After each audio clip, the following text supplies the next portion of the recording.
And ladies and gentlemen, welcome to this annual Colin Cramphorn Memorial, normally a lecture, but this year an inaugural Colin Cramphorn Memorial Prize for contributions to transatlantic security.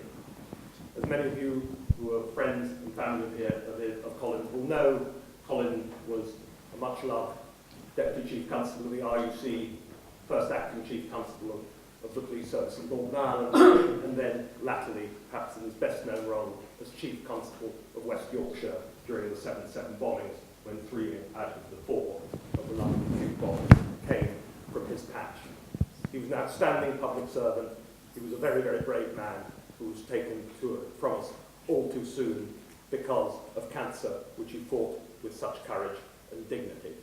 It's a great pleasure and honour for us that his widow, Lynn, his sister, Vicky Spittle, are here tonight, as they have been in all the years gone by. It's a great privilege to be able to welcome you, Lynn and Vicky, tonight. Remember Colin, it's nearly 8 years since his death, and now it's very fresh in the memory to so many here. Please join me in giving the warmest of welcomes to the Cramphorn.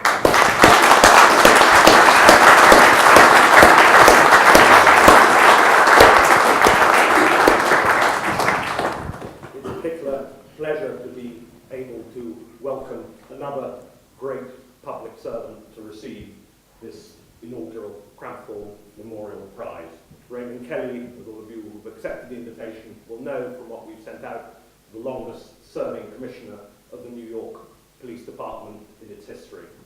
He is the embodiment of the sobriquet attached to that force, New York's finest, serving under 3 successive mayors in 2 non-consecutive terms, David Dinkins, Rudy Giuliani, and latterly Michael Bloomberg. He played a key and seminal role in turning around the city, in turning it from being a dangerous and sometimes squalid space into being one of the safest and most pleasant cities in the world. And we're honoured to be able to welcome him here tonight, not just because of his contribution to what used to be called in Northern Ireland combating ordinary decent crime, but also the key role in constructing the unique counter-terrorist structures that the NYPD has pioneered so successfully in the United States and beyond. We're also honoured that there has been a dialogue here tonight, an in-depth question and answer session with another person who's always most welcome, politics, Right Honourable Nick Herbert, MP, who's an outstanding and reforming policing minister during the early part of this government, who's always welcome here, and the improvements in British policing he deserves a full measure of the credit for as well. So we're honoured to be able to welcome all of you here tonight, and now over to Nick and to Ray for the dialogue, followed by a question and answer session with questions from the floor. Thank you.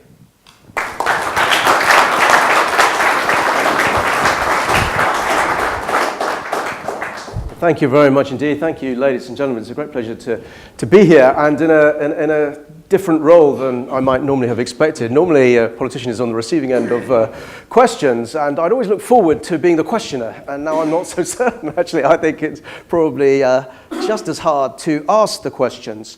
And it's a real honour, Ray, to be able to talk to you about your distinguished career as a senior police officer. I wondered if you reflect on your tenure in New York, what do you consider were your main achievements in leading New York City's police force? Well, first, thank you so much for inviting me. It's a distinct honor to be here. Main achievements, well, I think you have to sort of put it in context as to where we started in 2002 with the Bloomberg administration.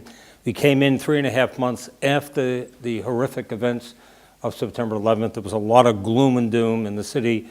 We were going to have another terrorist attack. It wasn't if, but when. Crime was going to go up. America's crime-fighting mayor, Rudy Giuliani, was leaving. So there's a lot of pessimism. We put in place a counterterrorism program that we're very proud of. I think it's become a model for other cities to emulate. Crime has gone down to record lows in New York City. And I would also submit that contrary to perhaps the narrative that the current mayor ran on, the community relations in the city with its police department are as good or were as good as they've been in my 40 years in the department. And polls show that, although, again, the current mayor ran on a different program, and it certainly helped to get him elected. So I would say record crime reductions, a counterterrorism program that was faced with 16 plots, and those plots didn't come to fruition. I can't say they were all defeated. Some were just as a result of luck. Good work by the NYPD, good work on the part of the FBI, and sheer luck. None of those 16 plots actually came to fruition, as I say. And the community relations, I think, are stronger now, were when we left office, than they've ever been. We now have police officers born in 106 countries. The police officer rank is majority minority. And last year, in a poll, the police department polled at a 70% approval rating, and I myself got a 75% approval rating. I'm not saying that not to brag, but to sort of reflect on what the relationship was. 63% positive rating on the part of African American community. So I think those three areas, community relations, crime reduction, and a counterterrorism program that has so far helped protect the city. Well, I think a lot of politicians would give their right arm for a 75% approval rating. That's certainly true. The big issues of counterterrorism and community relations, I definitely want to come to.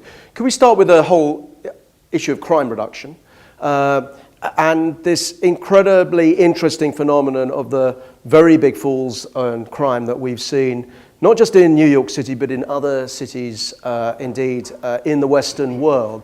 And I wondered if you could say why you think that is happening. Did New York City have greater reductions in crime than elsewhere? And what's the contribution of policing to this reduction? Yeah, New York did have larger reductions than other places. There's lots of different theories as to why crime went down. Technology, technology, for instance, car thefts in New York City went from 140,000 in 1990 to a little over 9,000 in 2013. This is a remarkable reduction. Part of that has to do with target hardening through technology. There's also issues of cohorts as to how many young men, and let's face it, that's who commit the crimes that most people are concerned about, 18 to 24-year-olds. That cohort has been reduced, relatively speaking. Other people say that the big arrow is going down as far as crime is concerned, and it has started to go down in like the 1600s. You'll see little spurts that have some rise, but in essence, crime has gone down for several centuries. In New York City, there is a criminologist. His name is Franklin Zimmering. He's from the Bloat School in University of California. I would say he's the most respected and recognized criminologist, at least in the U.S. He says the reduction in crime in New York City in the last 2 decades has never been seen before in terms of the breadth or the depth of that reduction anywhere else in the developed world. And he gives that credit to the police. You know, sort of grudgingly. He's an academic. You know, he'd like to find other reasons. Roe v. Wade or, the moon phases or something. But at the end of the day, he says it's policing, smarter policing, better policing. And probably, from my vantage point, I've been around a long time, the quality of police officers is better now than it's ever been. There's always been a lot of interest in this country on the theory of broken windows, the Colin theory, that has often come to be associated with your predecessor and successor, Bill Bratton. Is that something that you subscribe to as well, this idea of pursuing the minor crimes, the quality of life issues in order to clean up neighborhoods? I subscribe to the theory that if someone is committing a violation in front of you, you take action. And that's broken windows. You don't let things go. I think it's been blown out of proportion. I don't think people fully understand it. Like, one of the things that we've had in the department for quite a while are units that are specifically put together to address conditions, loitering or maybe fights or gangs or that, kids hanging around, that sort of thing, car theft in a particular area. So we will take some resources and put them into areas where some people might think it's a minor crime, although car theft certainly isn't a minor crime. So the notion of, enforcing the law for things that are, for violations that you see, I don't know. I think that's what everybody should be doing. That's what a police officer should be doing. However minor the offence. Yeah, it depends how you address it. You can give them a summons. You can, in some instances, perhaps a warning. Now, the mayor has just put in the ability to charge a lesser offense as far as marijuana is concerned, and just a regular, what we call a universal summons that's made out. So, I think you address these things. I don't think you let them go, but it's a question of how you do it. Yeah. And what about police numbers in the contribution to this reduction of crime? That's also a very live debate over here. This government has had to reduce police budgets. That's had an impact on police numbers. How direct is the link between the numbers of police officers that you were able in New York City to have on the streets? What was the pattern of police numbers? And in your tenure, did it go up, down? Did it remain the same? Well, there was a theory for many years that the number of police headcount number was a political number. The police don't really affect crime. It's a socioeconomic issue, and it doesn't matter if it's up or down, you're going to have the same crime. Well, in 1990, I was the first deputy commissioner in the department. David Dinkins was elected mayor, and crime was up. 1990, by the way, was our highest number for murders, 2,245, with a population of 7.3 million. And just to digress a little bit, last year, on a population of 8.4 million, we had 333 murders. But in any event, there was a headline, Dave do something, sort of in the middle of the summer after he was in 6 months because crime was going up. So he asked the then police commissioner, Lee Brown, to do a study of the department to determine how many police officers were needed. And I was put in charge of that study. So we did it in about maybe 60 days, and it was an in-depth examination. It raised the department by almost 5,000 police officers, and crime began to go down and down steadily, I would submit, largely as a result of that plan. And this is what Zimmering says. Numbers count, police officers count. That's how you're going to significantly impact on crime. Now, are there other ways? Sure. I mean, there are other things that can make a difference. That is the single most important factor, in my judgment, and a lot of other people's judgment. And how were those officers deployed? I mean, when you say that there were 5,000 extra police officers, are you talking about 5,000 officers who were on street patrol, or in other roles? More complex than that. For instance, in the detective squad, doing investigations, which are important because you want to take recidivists off the street. We base their staffing on the types of crimes and the numbers of crimes. We sort of tiered them, and we increased in the detective squads throughout the city to enable investigations to go forward. We also did load shedding. Like, we found that we were sending a police car to 250,000 fires a year in the city. The fire department didn't want the police officers. They have a big red truck with lights on it that stops traffic. So, those sorts of sensible, hey, let's take a look at this and let's not do that sort of thing. So it was an in-depth, comprehensive study. Basically, over time, 5,000 more police, crime began to go down there and gone down significantly, of course. And what happened at the same time to the prison population? I mean, one of the things that we look at from the vantage point this side of the Atlantic is the sort of slight dismay at the size of the prison population. Yep. In the United States. We have much higher rates of incarceration than anywhere else. In the United States, it's gone up to 1.6 million now, I think, is the prison population. However, in New York State, which is where New York City, it's gone down significantly. And at the same time as the falls in crime, the incarceration rate was... Crime went down, incarceration rate went down in New York City and New York State. New York City has jails the state has the penitentiaries. Yeah. The numbers went down both in the jails and in the, probably down, 35% in the state population for a sustained period of time.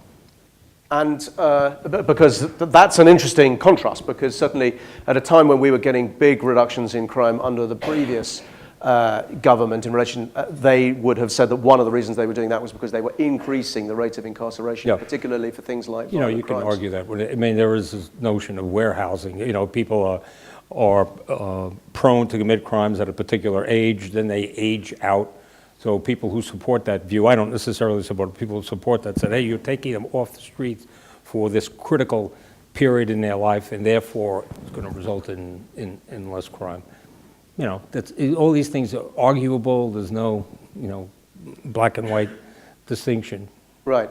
And how much use do you make did you make in the police department of civilian staff? I mean, we have this mix in British policing of sworn officers and then civilian staff. There's been a big growth in the numbers of civilian staff doing jobs that police officers might otherwise previously have done, including in things like investigation now, custody, and so on. How much of that happens in New York City? I think the ratio is about the same. In NYPD, the head count is about 35,000 sworn officers and about 15,000 civilians, and they do anything from direct traffic, school safety agents, obviously clerical work.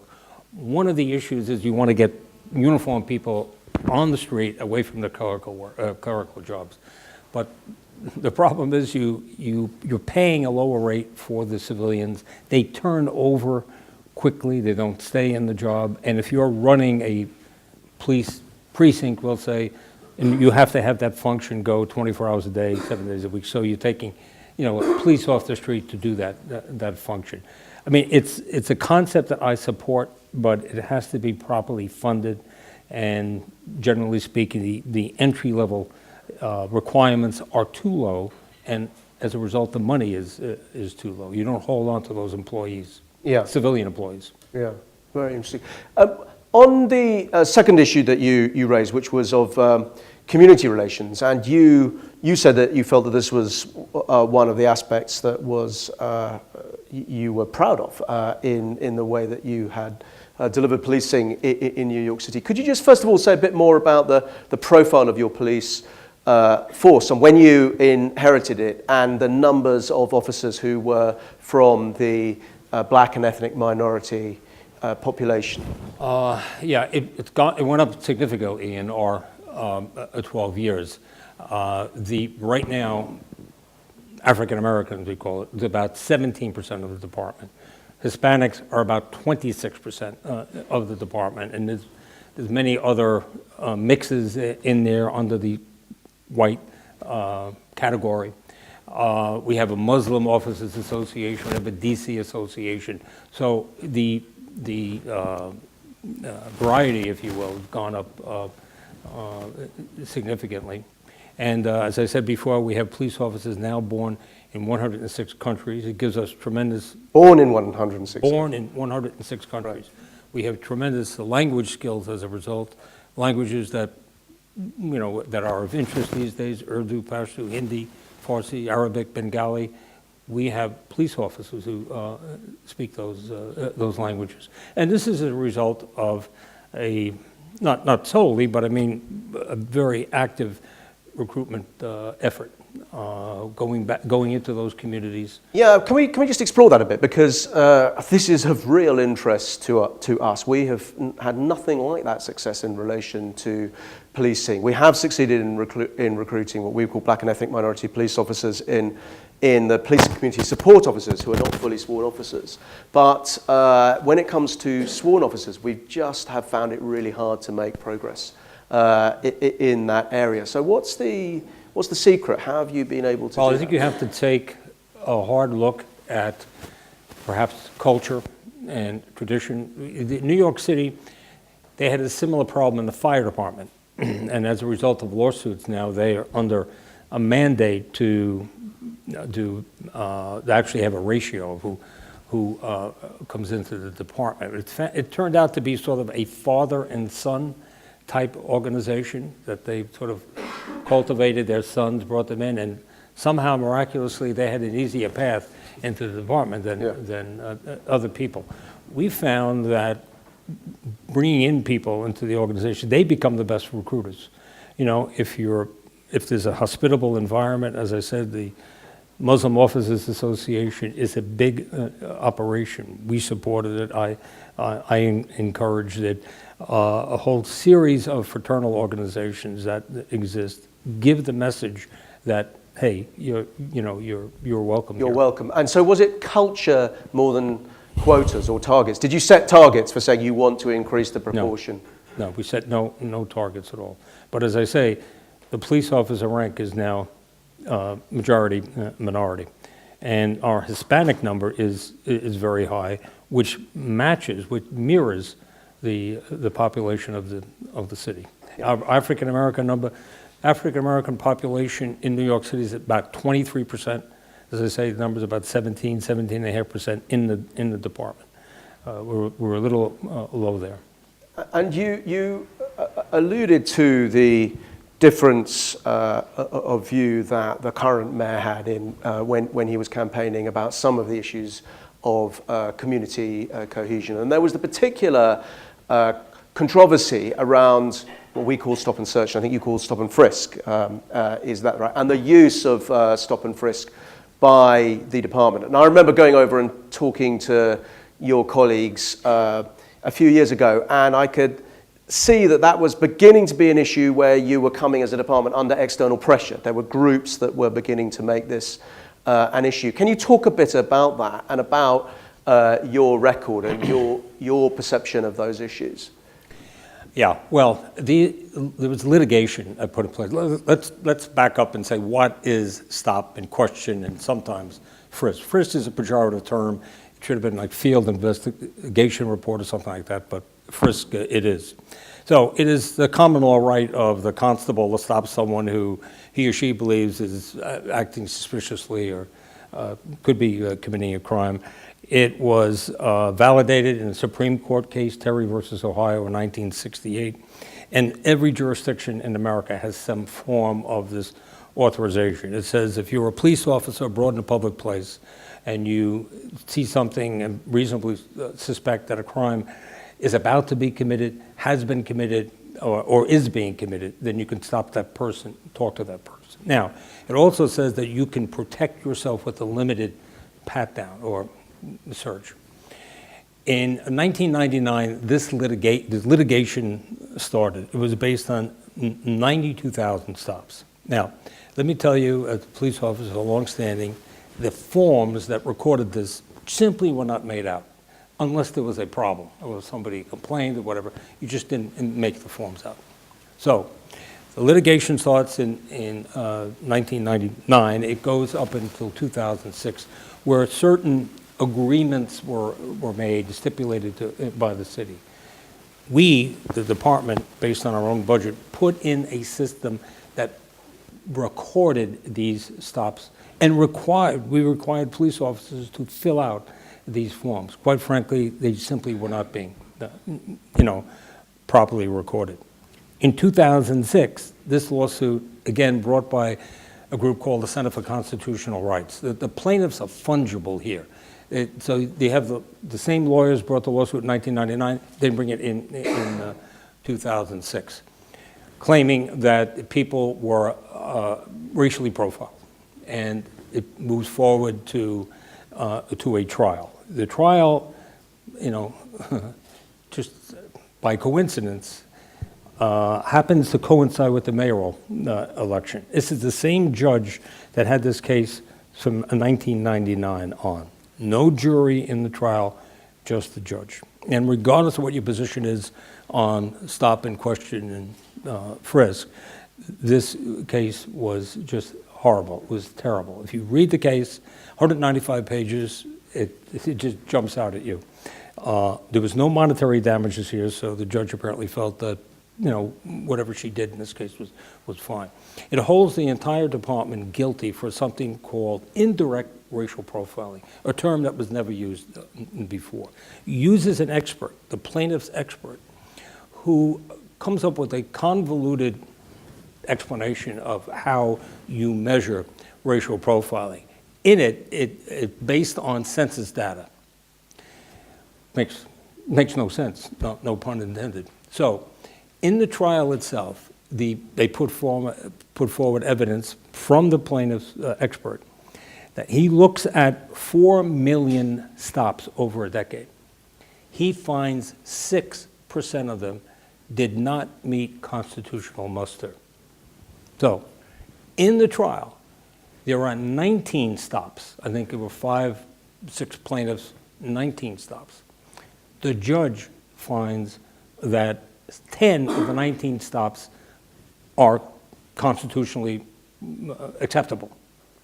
Now, we put forward, we didn't know, how do you measure racial profile? We went to the RAND Corporation. It's a think tank in the US that's been around for 100 years. So what do you think is the most appropriate criteria for racial profiling? Well, first, it can't be census data because 50% of your stops would be women. It can't be arrest data because your arrest data may be inherently biased. They proposed that the criteria should be something like, let's look at the description given by victims of violent crime of the perpetrators of violent crime. Government is out of it. This is the victim saying, this is the person who committed a crime against me. If you look at that number in the United States, in New York City, those descriptions are roughly 75% people of color.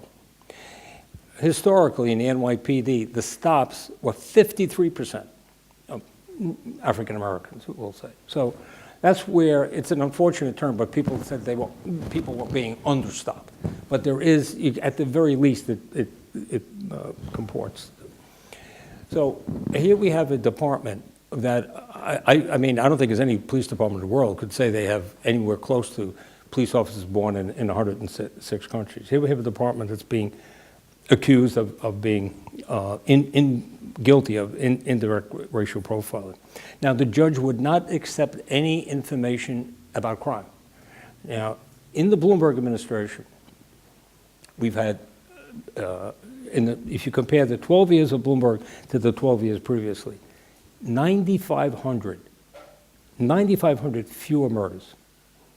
Now, in New York City, 90% of the murder victims are black or Hispanic. 97% of the shooting victims are black or Hispanic.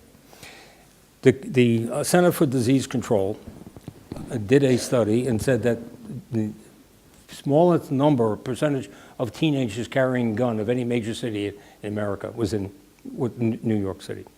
Now, people talked about the number. The highest number that was recorded was 685,000. That sounds like a big number, particularly from 92,000. But it's number one. It certainly had much better recording. But if you look at 685,000, it is actually less than one stop a week per patrol officer. Now, the judge herself was removed from the case by the appellate division because she showed pretrial partiality. Now, they were going to handle the appeal. However, the new mayor, decided to prevent the appeal from going forward. So, we have a monitor, and that's fine. You live with that. But it besmirches the reputation of an entire police department based on the flimsiest of information. So your contention is that you have essentially a representative police force in terms of the profile of the police force, that there is no disproportionality in the stops and searches that there is disproportionality. The question is that racial profiling? And what criteria do you meet to then determine that racial profile is taking place? Exactly, and we have the same debate here. But the question is then, if that is true and there isn't a case to answer, and you don't think there was a case to answer on the part of the police department, why has the current mayor pick this up as an issue? And why has his police chief, who was your predecessor, why has he taken this up as an issue? And why does he say that there is a case to answer? That's a question for them to answer, but you have to understand the politics and the structure of sort of the electorate in New York City. There is a 6-to-1 Democratic majority in New York City. So basically, whoever wins the Democratic primary is going to be the mayor, absent a Mike Bloomberg or Rudy Giuliani, someone coming with a lot of resources. So when we know in primaries that the extremes vote in both parties. So he tailored this argument, contrary to what I'm telling you in terms of fairly good community relations. Let's face it, it's never perfect with the police. There's always going to be some tension. He tailored this argument for the extreme elements of the party. And his son was used as an example. Though his son has never been stopped, but if you recall, his son is a fine young man. I met him a few times, and that's how he directed his campaign. That's why I'm saying it's based on a false narrative. But all he had to do, and to avoid a runoff, was to get 40% in the primary vote. He got 40.2%. So it avoided a primary. He got a total of 282,000 votes, I think. It's roughly like that in the primary. That's roughly 7% of the registered voters in New York City, and that elected him. So it worked for him. And the way the system works is that he then has a police chief who does what he wants to do. So he picks this up as an issue. Right. I mean, is it something that was there any view that you'd understood from that Bill Bratton had expressed before about the way that the department was undertaking these stops and searches? I don't know. He may have, you know. I'm not following what he was saying before. I mean, the reality is that the numbers of stops have gone way down. Went down on my watch, and it stayed pretty much the same because the police officers are not dummies. The signal is clear that this is something that is going to get them potentially into trouble. Do you have metrics? Do you have surveys of community confidence that are conducted in the department that you can point to that would inform the case one way or the other about the community's attitude to the way in which they were being policed? Yeah, we did surveys every 6 months.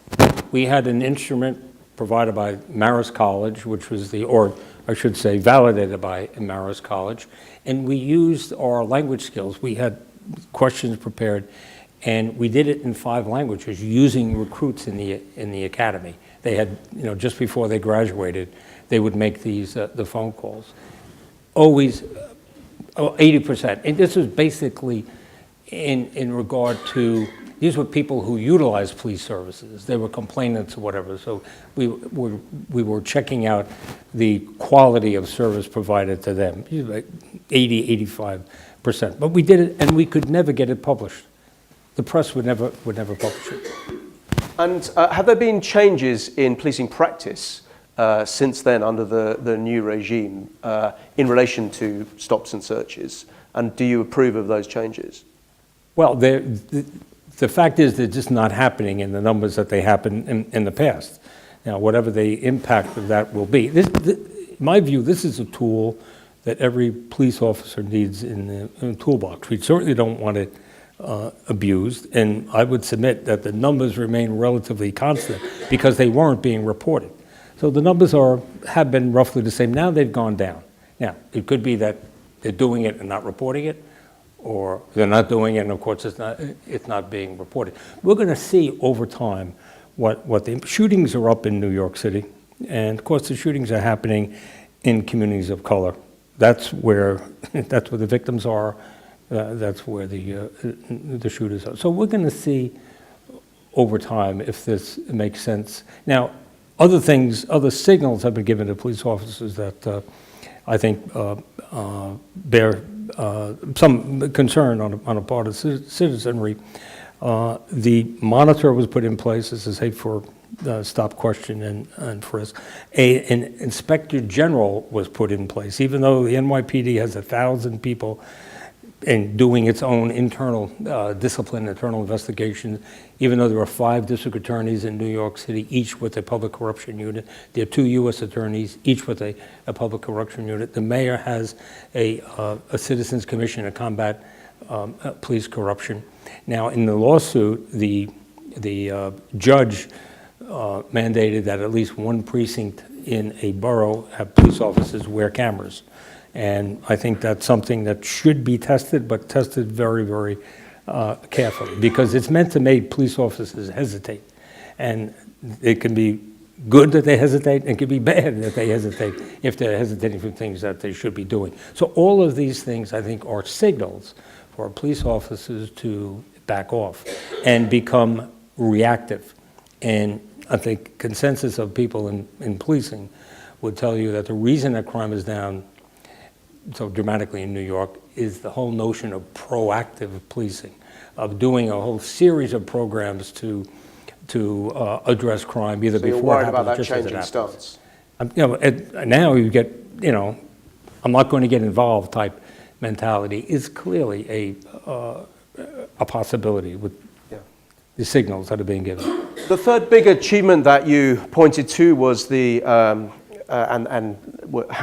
was a response in the wake of Bloomberg's election and your appointment after 9/11 was the development of a counterterrorism capability, and that's very topical here now. As you know, we've been debating that issue here today. We were talking about that earlier. Can you just tell us briefly a little bit about what you did and how you built that city capability, city CT capability? Yeah, I was the commissioner in 1993 with the first World Trade Center attack, and that should have been a huge wake-up call for the city and the country. It was not, and we paid the price on September 11th. So we knew, or we believed, Mayor Bloomberg and certainly myself believed that we had to do something to augment, that we couldn't just allow the federal government or rely on the federal government alone to protect us. The city had been attacked twice successfully. So we had a big department, we had a diverse department. We decided to establish a counterterrorism bureau, the first of its kind in the country. We brought in people from federal government, people with other skill sets, skills that you wouldn't normally get in a policing career. We brought in David Cohn, the head of the Central Intelligence Agency, had that job for 35 years to run our intelligence operations. We brought in Frank Labuti, who was a Marine Lieutenant General. I had spent a lot of time in the Marine Corps, and regular and reserve. And one of the things I was concerned about is a resistance on the part of the police officers to these people coming in from outside. So I said, what kind of persona would the cops sort of accept? And I looked for a Marine general, and I looked for, talked to a few of them, and Frank Labuti said yes, and he was terrific. But it was an anticipation of a pushback that never happened, quite frankly.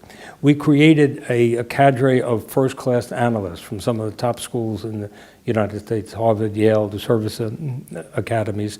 As I say, we honed our language skills. If you claim that you spoke a language in a particular dialect, we sent them to Berlitz and had them rated, so we knew actually what skills we had. We use uniformed police officers. If you go to New York City, you'll see a movement of a lot of police personnel.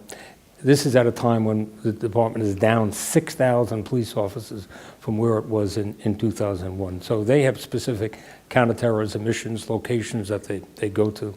We assigned police officers to 11 overseas cities, many of them who either were born in that country or had some nexus. The fellow we have in Tel Aviv now was a member of the Israeli Defense Force. We have someone in Madrid born in in Madrid, Abu Dhabi. We have Egyptian police officers to listen, keep their ear to the ground, to act as sort of listening posts. Is there anything that they can learn or anything that's going to affect New York and those places? I think what's interesting to us is the extent to which you were taking this initiative as a city when you also have other major actors, the FBI, the Department of Homeland Security. How was this being knitted together coherently in your city when you've got these multiple agencies that are responsible for law enforcement in this most sensitive of areas?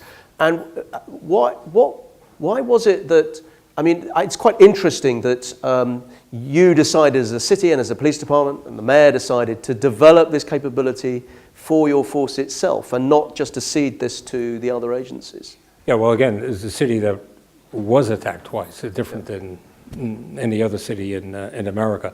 I had been in the federal government. I've been undersecretary of Treasury during my 8 years away from the department, undersecretary of the Treasury, and I had all 40% of federal law enforcement reporting to me. I had been the U.S. Customs Commissioner, so I had a sense of what was going on in the federal government, and I thought we wanted to augment what was happening. I think it gave citizens a comfort level, plus we developed real granular information. I talked about the diversity that we have in the department. That gave us a lot of ability, particularly when it came to undercover officers. There are federal agencies, well, I'll stay away from this, but we have, the New York City Police Department has great ability to develop undercover officers just because of their size and the demographics of the city. People who apply for the police department, we have a unique way of finding out if people want to work in an undercover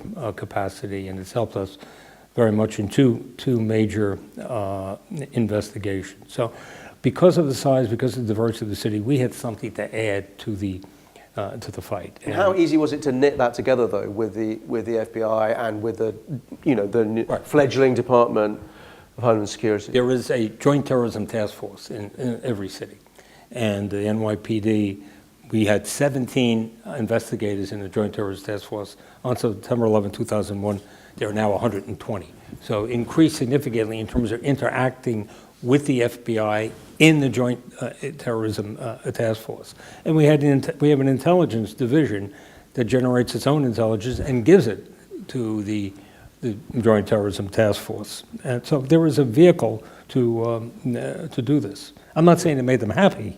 Yeah. Okay. I think I know that there will be lots of questions, and we can pick up some of these issues in questions. So let me just ask you one final question before we hand over to the audience, if I may, which is if you could change something in your time, something that you did or didn't do as commissioner, what would that be? Oh, always hindsight is 20/20. I would say probably some personnel moves, and I won't say what they are, but a lot of times personnel moves are a crapshoot. Some people grow into jobs that other people just don't. And you're dealing with a limited pool. When you're dealing with civil servants for the most part, you have to work with what's there.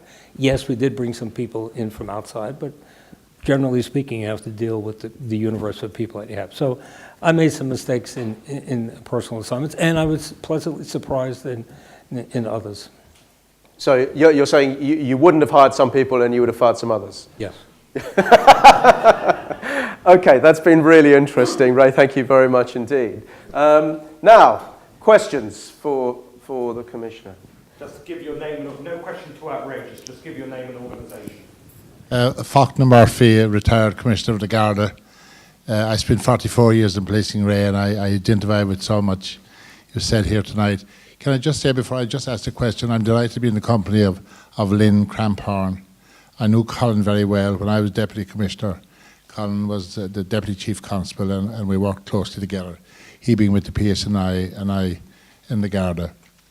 But one of the things that has been very topical for a long number of years, and certainly this was a challenge for me, is dealing with historical investigations. Because I found that, victims' relations never forget. And particularly with DNA and that making such progress in the last 15, 20 years, there seems to be more of a demand on chiefs of police to do something about old and older murders and very serious crimes. What kind of a challenge was that for you in New York City? Because I know there was such a turnaround in relation to the numbers, but there was a time 20 years ago when I was working with the NYPD back and forth, when crime was pretty serious, particularly murders. I think there was over 2,000 per annum at one particular stage. Was that ever a challenge, both in terms of dealing with it, but also for the resource implications that it had? I'm a disabled veteran. I couldn't hear everything you said. I'm sorry. Could you tell me that question? The legacy of historical inquiries is that a lot of the, particularly dealing with victims groups, but also broader kinds. I think the former Commissioner of the Guard was talking also about historical inquiries and the totality of the island of Ireland, dealing with so-called political crimes, but also just victims groups, that there's a sort of backward-looking investigations eroding, if I got you right, Faulkner, eroding time, resource management, and so on. How debilitating was that in your experience, the NYPD? How necessary it is at the same time to resolve those kind of so-called legacy issues? Well, when I was a young police officer, there was the Knapp Commission investigation that really looked at systemic corruption. And I was shocked by it. It was going on in the department. I didn't know anything about it. I was a new police officer. Then in the 1990s, there was, and meaningful reforms took place as a result of the Knapp Commission, well-needed reforms. Then in 1992, there was a Mullen Commission that looked at corruption. I was then the first deputy commissioner of the department, and then later on I became commissioner when the Mullen Commission was going forward. I think it's tough to say, but I think we needed both of those commissions, and of course it's a lot different than what you're talking about, but it's roughly, analogous to what you're talking about. I think we needed them. In the Mullen case, I was charged by Lee Brown, I was the number 2 guy, of taking a look at the corruption, and the blatant things that they were doing were, again, shocking to me. And I've been around the block. I was in 25 different commands or assignments. So I think both of those things were needed. They were embarrassing. You felt that if you walked down the street that people, because it was in the newspapers, people were looking, askance at you, that you were a police officer, and somehow besmirched the reputation. So somebody said that probably every generation, so you need that kind of introspection into the department, and I must say that. I was thinking more in relation to the challenges that you had to go back over old investigations that hadn't been solved. Oh, to go back. Historical. No, we haven't had that. We You just forget about them, do you? Okay. I mean, Yeah. It's continually investigated, and lo and behold, you found the person that could in fact, kill the young boy. We have a cold case squad function. They have the time to look at some of these cases. I would say their success rate is maybe 10%, something close to that. But it's the type of thing that even just for public relations, you sort of, have to do. People, now I understand your question. Sure, people are, where is my son's murderer? You haven't found that person. So and I don't think we do a sufficient job, police do a sufficient job of notifying people, keeping them appraised of where an investigation is. And then there comes a point in time where, we're not looking at it. So it's a that's a very big issue. Yeah. Okay. Lord Carlisle. I'm Alex Carlisle, and for present purposes, I'm the chairman of the newly formed London Policing Ethics Panel. We've had a lot of challenges relating to police ethics, ranging from very simple things like how police officers address people in the street, suspects or members of the public, ranging through perhaps to sexual relationships between undercover police officers and people whom they were observing undercover, often based on genuine affection being formed between the officer and the person they were surveilling. Could you tell us what ethical frameworks you have produced in New York City so that police officers not only are educated in ethical considerations, but are able, when in doubt, to turn very quickly to somewhere so that they can ascertain what they've done or preferably about to do falls within a proper ethical matrix? Well, we have a board of ethics that consists of some of the chaplains. There are about 10 chaplains in the police department. They meet on a monthly basis to make decisions as far as ethical issues are concerned. We have a huge guide that tells you all sorts of things that you can't do, and of course any sort of fraternization with a complainant is strictly prohibited. Not that it doesn't happen, but they're certainly put on notice for that. But the board itself is I think, a pretty good idea, and some of the issues are complex. It has to do, these are unionized employees. They have a right to work off duty. The department has a right to approve it, but if it's arbitrary, it's a gray area as to what you can approve.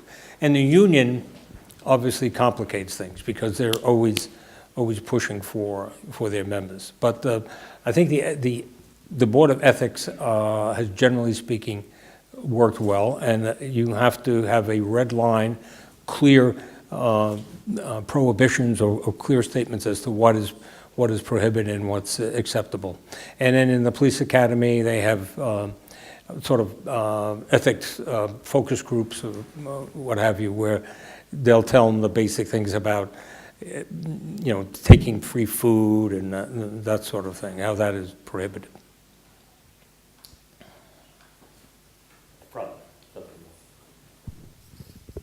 I'm William Shawcross, the chairman of the Charity Commission.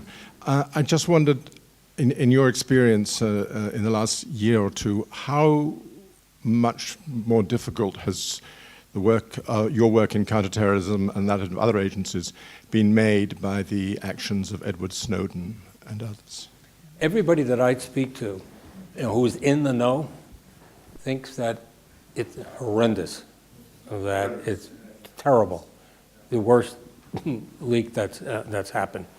And then you'll read something and somebody will say, oh, it's not that big a deal or whatever. But the people who that I know that are in government or certainly close to government think that it's very, very bad, and that it in so many ways affected us. You can see the Section 215 of the Patriot Act now is they're attempting to change that. The Republicans just basically shut down a bill that was going to significantly reform the PRISM. This is probably too much inside baseball, but there is a program where all of the telephone calls in the United States are basically put in one place, and you can pull down information. That was going to be changed, going to be taken out of the government, given back to the telephone companies. That's been scrapped now as a result of the election. But the Snowden leaks have impacted significantly on Google, on Apple, and other major IT providers. They have a great difficulty selling their product now in Europe. I mean, there's significant pushback because of and Apple, of course, just developed a phone that you can't, that is encrypted to such a degree that it can't be be penetrated. And that's caused a lot of concern on Capitol Hill. But that type of thing is, I think, directly attributable, in many people's minds, to the Snowden leaks. So it's very, very damaging from everything I hear. Gentleman at the back.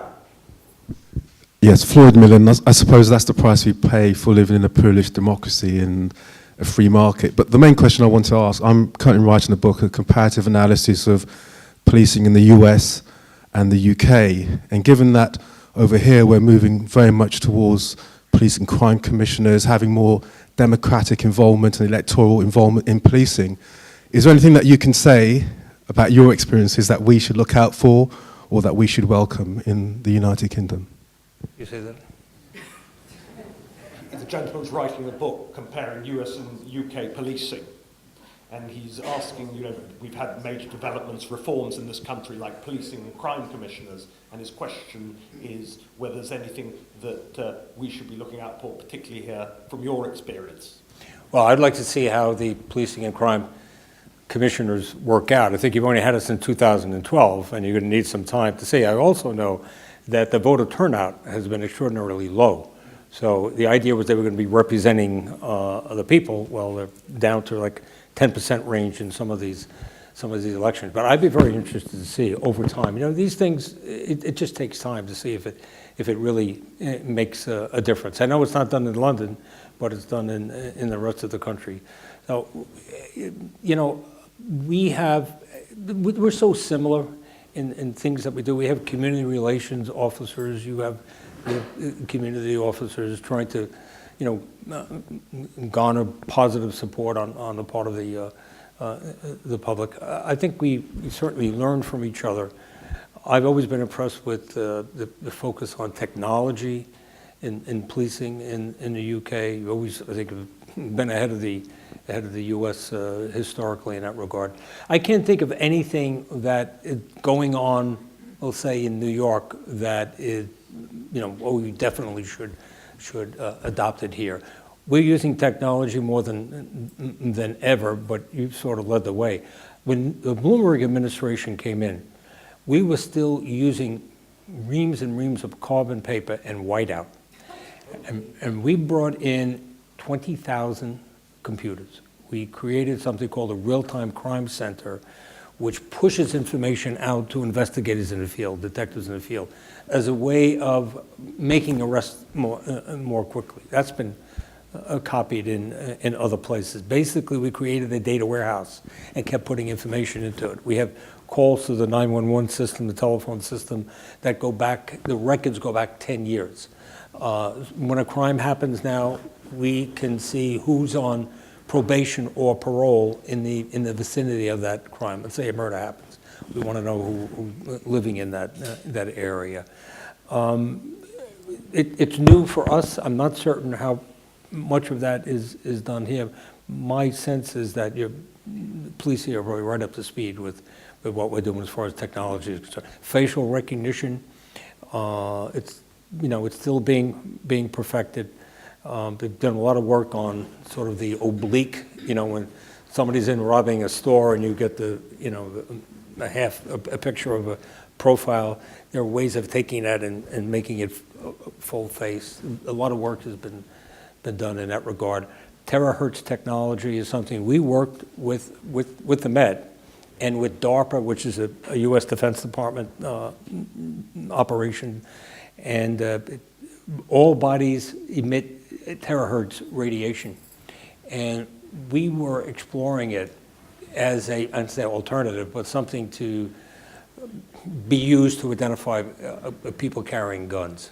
And you can actually see the outline of a gun with terahertz technology. But it's like a 1986 cell phone. It's like too big, and it doesn't have the range. So what they're working now is to reduce the size of the instrument and to increase the range. But we were doing that, working with the Met. So a lot of things I think are going forward on both sides of the ocean. I was thinking more about the challenges between politicians and police commissioners, where you have operational imperatives and you have a political or media time frame, what kind of challenges do you think we should look out for? You know, the mayor wants to do one thing or the commissioner wants to do another thing. It's really in terms of the operational and political differences, really. Yeah, I didn't hear the last part of the question, I'm sorry. But the, when you But we're building almost, in some ways, correct me if I'm misconstruing you, we're almost building in sort of perhaps some of the US-style tensions between mayors and police chiefs that we've not historically had in this country, because we've got a more explicit system of accountability under the reforms of this coalition government, the creation of police and crime commissioners, where people who are elected by the public, albeit on small percentages, are seeking to bring a very direct, explicit public form of accountability to police chiefs. Yep. Well, you won't see tensions in the U.S. last very long between the police chief and the mayor. It's pretty easy to decide who's going to win now. So we don't have that. I mean, the police commissioner concept here is, I think it's unique. I want to very much interested in seeing how it works out, because the theory is a sound one. People want input from the police. I put this in place in 1993, Citizens Police Academy, where we took people and put them through certainly an abbreviated version of the police academy. People come up and talk to me all the time. I went to it in 1997, and what a great experience it was. That sort of thing, bringing people into the police experience, it pays off tremendously. So, things like that. People want to be involved. They want to have a say, or at least potentially have a say. They may not want to have a say, but at least, hey, if something happens, I know I can go to this person and register a complaint. The accountability is working pretty well tonight, I think. Two of you, so we can lay it out. Jill Russell, King's College London, and I'm a New Yorker. And it dovetails perfectly off of your last comment about when people come into interaction with the police at times when they're not in distress. They learn something, understand something, gain some understanding about what policing is about. It seems to me when you were talking about the stop and frisk for New York, you said a lot of things that are going on here in London with stop and search, that there's a misunderstanding of what this policy is about. And that it seems to me that a lot of the problem is how the police explain what they're doing, explain their policies, explain their reasoning, justify themselves, communicate to the communities. How do you think that can be improved? How can police speak better to the communities that they're dealing with?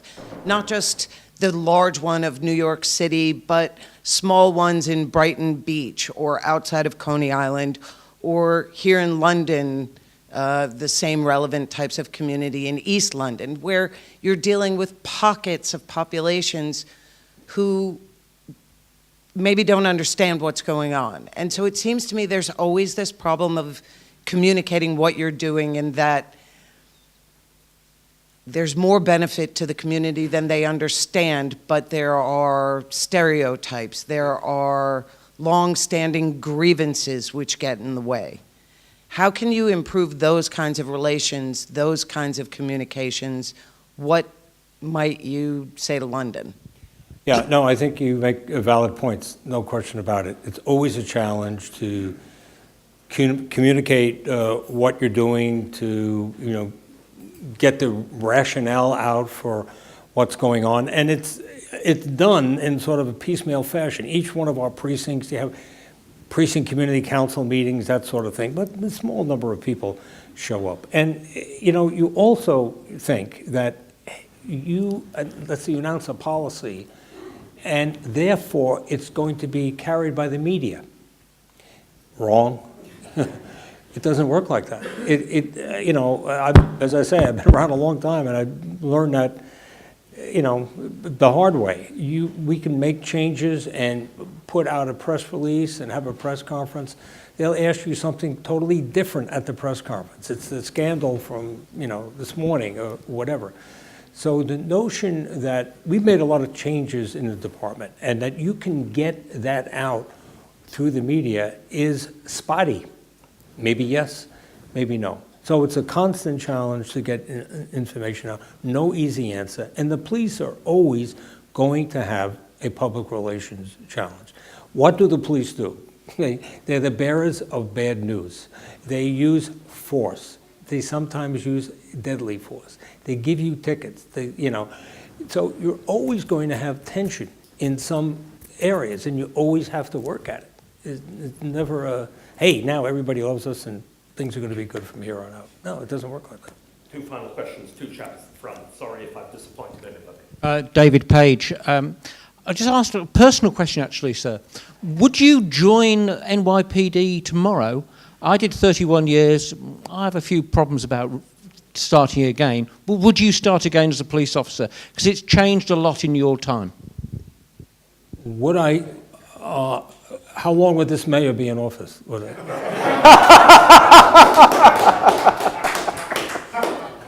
I think it's a great, great career, but it's not for everybody. What I tell the people is you have a front row seat to the greatest show in the world. You're a New York City police officer. You be in Times Square or Bronx or Bedford-Stuyvesant. For me, it was exciting. It was like working, being retired at full pay, as they say. I enjoyed it, but it's not for everyone. Yeah, I would join the department. It was a tremendous adventure for me. Thank you. Gentleman there, final question. Richard Gabelge from the Sunday Times. Just a question about traveling jihadists. So those who are, we've got more than 500 people who've traveled from the UK to Syria and Iraq to fight. We've been told that about 300 have returned.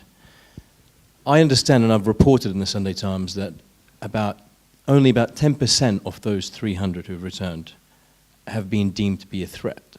The other 270 are not.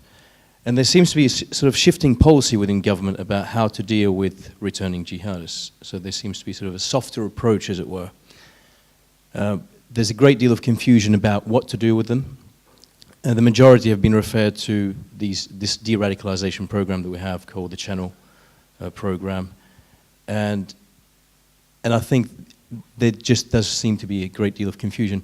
From your perspective, what do you think the UK needs to do about this, given that people are still going out to Syria to fight, and in some cases they're suggesting more than 1,000 have travelled overseas as opposed to 500. So a few questions about this. What you think the government needs to do, and also I'll be interested in your views about what advice you gave to government while you were in post about this very issue, and what advice you would have to give now. Let me say that I think these numbers are very imprecise in all countries. I think they're higher than they're reported. And some of the numbers are really, for instance, Denmark has sent about 400 people, we're told. Denmark has 5 million people. That's a significant number of people. And it was not, I'm talking about the US now, it was not properly tracked for something that I was trying to urge to be done when I was commissioner, because the same problem was going on.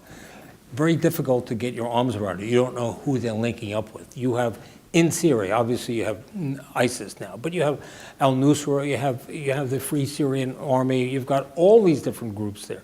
You're not certain what they're doing. Some people are going, like Peter Kasig, going to do, the Lord's work. And so what I would do is interview them. I would have a face-to-face interview when they come back. Yeah, I mean, if you identify them after they're back, have a face-to-face talk to them. You cannot, practically speaking. I'm sorry? How do you determine whether or not they're genuine when they return? I mean, how do we know they're not sleepers or they don't have any other motives? Put them on notice that where we know that you've been there, and you can't keep them under surveillance. This is what happened in several investigations right here in the UK. You just don't have the resources to surveil people, and it takes a lot of people to surveil one person. So you have to do something. In terms of what the government should do, I think in extreme situations, I can see certainly taking someone's passport. It depends on what factual information you have. Most of these people is very nebulous. They went to Turkey, and all of a sudden they're home. Okay, yeah, but they went to Syria, or, it's very hard to pin down with specificity what people did. So that's why I say a face-to-face Q&A with at least giving the notice that, hey, we know who you are. Maybe you go back and do a re-interview 3 months later. I practically speaking, I think it's difficult to do more than that. Just very quickly, just on that point. Sorry, That's it? Because there's a division in the House, and I think some people want to get away. We've done superbly well through Commissioner Kelly. The only thing really which remains to me now is to call upon Right Honourable David Lammy MP, who worked with us with a standing project he's doing for us on property crime. Commend all of you to read his wonderful book, Out of the Ashes, on the Tottenham riots, who's been dealing with so many of these issues and problems which Ray Kelly has been describing over so many years. So if I can call upon you, David, to deliver both thanks and to thank both Commissioner Kelly and to me.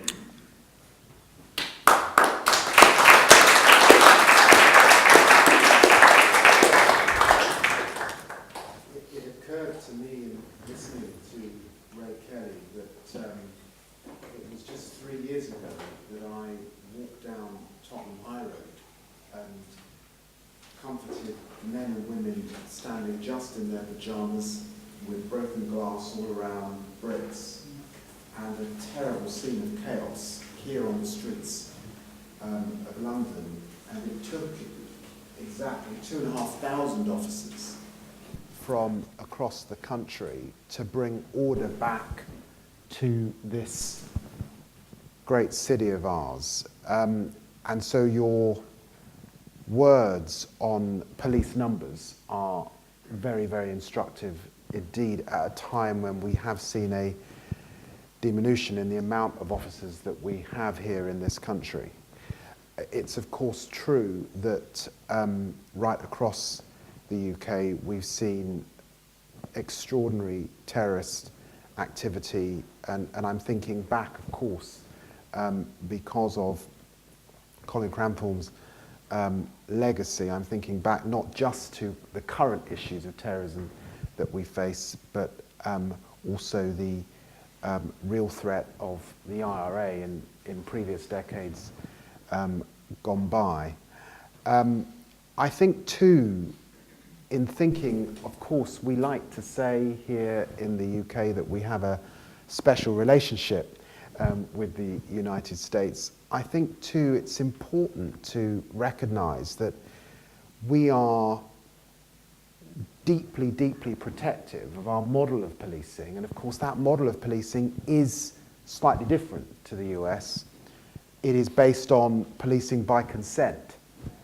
That is that the public stand alongside the police force, and my understanding from my frequent trips to the US is that very much policing by force, your police officers carry guns in the end, is different to us, yet the problems are so similar. And as a member of parliament that's wrestled with stop and search, as we call it, and been caught up in heated discussion about the rights and wrongs, whether it should be intelligence-led, it just occurs to me that we have much more to share, even though the origins and the nature of our policing are different. I applaud the progress that has been made in New York under your tenure, particularly around community policing and neighbourhood policing.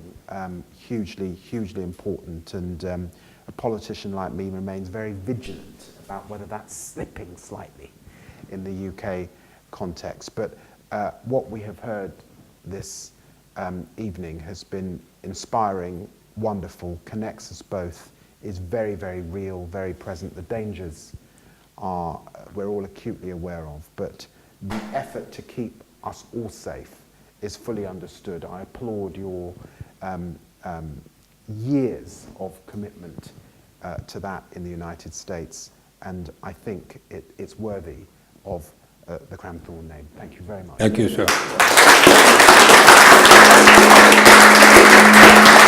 Thank you very much.